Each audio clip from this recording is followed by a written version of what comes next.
자, 취임 1주년. 근데 기자회견을 안 한다고 지금 알려졌죠? 근데 그거 대신에 대통령의 약속 영상이 공개가 됐습니다. 이런 제목인데요. 자, 그럼요. 이와 관련된 영상, 몇 가지 영상이 등장하는 내용이 있습니다. 화면 보시죠. 취임 1주년을 맞아서 뭐를 했고 하는 그런 자화자찬의 취임 1주년은 절대 안 된다고 해놔서 여러분들하고 그냥 이렇게 글쎄 맥주나 한잔하면서 얘기하는 그런 기자 간담회는 모르겠는데 무슨 성과 이래가지고 막 자료를 쫙 주고서 뭐 잘난 척하는 그런 행사는 국민들 앞에 예의가 아닌 것 같고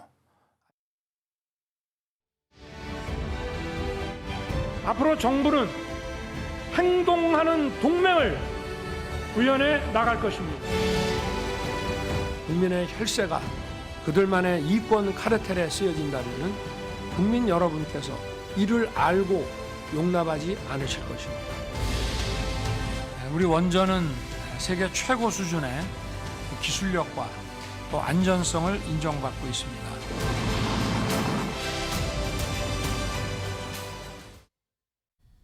자, 강철 교수님. 네. 외교, 특히 그중에서도 지금 지난 1년 동안 대일본 외교 점수를 주신다면 A, B, C, D 중에 어느 정도 평가하시겠습니까? 글쎄요, 뭐 최근에 이제 학점 인플레이션이 심해서 학점 인플레. 보통 이제 B뿔까지가 70% 정도까지 주고 있는데요. 여기 B0까지구나. 예. 네, 그래서 저는 뭐 외교라는 게 피 흘리지 않는 전쟁이요, 전쟁은 피 흘리는 외교다라고 하고 있는데 50점은 넘은 것 같아서 B뿔까지는 갈 것 같습니다. B뿔 정도 주시겠다. 이번에 학점 인플레가 있다는 거 좀 감안해 주시라 약간 이런 말씀이네요. 자, 서정욱 변호사께는요. 취임 1주년 사실은 기자회견을 당연히 해야 된다 이렇게들 항상 인식하는데 오늘 기자회견이 없답니다. 이거 어떻게 보십니까? 저는 이제 과거의 그 틀에 박힌 방식을 탈피할 필요 있다 봐요. 그렇게 옛날에는 평가하십니까? 100일, 예. 1주년, 예. 2주년 이거보다요. 지금 이제 수시로 필요한 현안이 있을 때마다 소통하는 이게 필요하고요. 저는 문재인 정권 때보다 윤석열 대통령이 상당히 그 소통을 열심히 하고 또 이제 그 틀에 박힌 게 아니고 진심으로 소통한다. 며칠 전에도 이게 그 기자들하고 얼마나 솔직하게 하고 있잖아요. 앞으로 지금 잠시 이제 그 도어 스태핑은 중단돼 있는데 앞으로 이제 그것도 저는 매일은 못해도 조금 이게 1, 2주에 한 번씩이라도 재개하는 게 필요하다 이래 봅니다. 정일환 교수께서는 기자회견이 없다 그러는데 이거 어떻게 보십니까?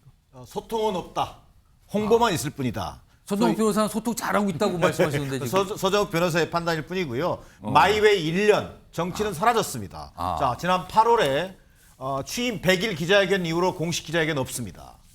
지난 11월에 바이든 날리면 논란 이후에 도스태핑 없어졌습니다. 자, 소통은 없고 홍보만 있을 뿐입니다. 자, 취임 기자 1년 회견이 어떻게 자화자찬이 될 수 있습니까?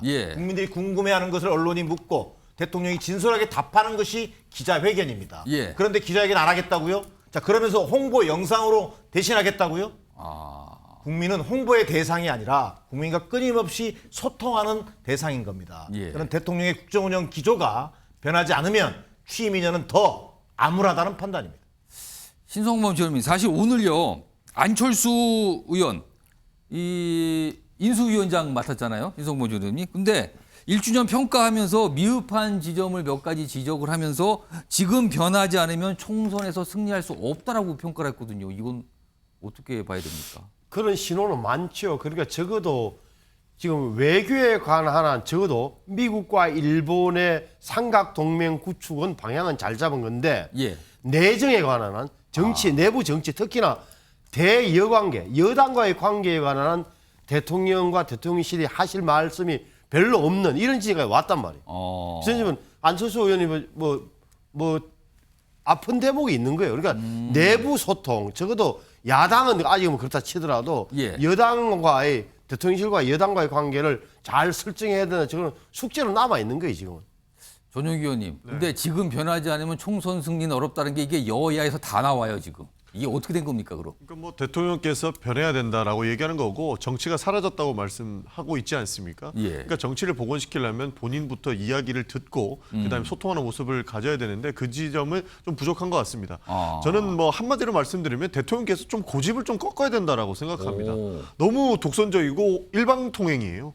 기자회견을 안 한다고 했지만 홍보 영상으로 자랑만 하겠다라는 거거든요. 예. 저는 자랑한 것도 하나도 없으면서 무엇을 자랑하겠다는 건지 잘 모르겠는데 예. 대통령께서 고집을 꺾어서 참모들의 이야기든 국민들의 이야기든 좀 들었으면 좋겠습니다. 정치를 복원시켜야 됩니다. 손정욱 변호사 한 40초 남았는데 지금 전용기 의원이 고집 좀 꺾어라. 뭐 이 얘기를 하셨어요. 어떻게 들으셨습니까? 우리 의원님이요. 뭐 1년 동안 이게 잘한 게 없다고 했는데 얼마 전에 문재인 대통령은요. 예. 5년 성취가 1년 만에 무너졌다고 했거든요. 예. 근데 문재인 정권 5년 동안 성취한 게 뭐 있습니까? 저는 오히려 그때 나라가 많이 망가졌다고 보는 거예요. 질문을 했는데 다른 대답을 하시네요, 지금요. 그때 5년간 자화자찬했지 않습니까? 알겠습니다. 요 마지막으로 안철수 의원이 낸 건데 몇 가지 윤석열 정부가 기대를 받은 바가 있는데 미흡한 부분이 있다. 그래서 실망하신 분도 있다. 그러면서 이 얘기를 꺼낸 거예요. 지금 변하지 않으면 총선에서 승리할 수 없다. 이 얘기를 오늘 좀 남겼습니다.